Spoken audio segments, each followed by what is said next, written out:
В дълбоките дебри на градската джунгла съжителстват два напълно различни вида. И двамата човеци, поне на пръв поглед. Това е неандерталус непокистус, типичен представител на вида. Храни се основно с преработена храна, не изхвърля разделно буклука си.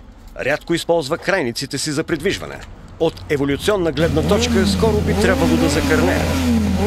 Използва ги в много редки случаи. Вярва, че глобалното затопляне е градска легенда, като таксито, което идва на време. За него парниковите газове не съществуват, но пък той отделя доста от тях. А това е Homo sapiens pukistus. Рядък, но вдъхновяващ. Живее в хармония с природата. Този рядък подвид на съвременния човек се среща в близост до паркове и планини.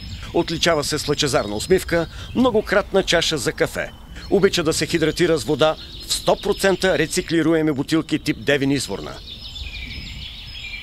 Има необяснимо високи нива на енергия в понеделник сутрин.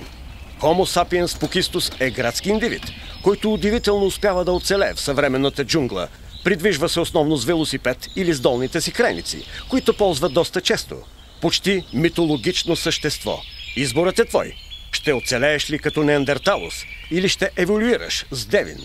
Открий в стек бутилка, направена от бутилки. Включи се в кръга на Девин. Заедно за по-чиста природа.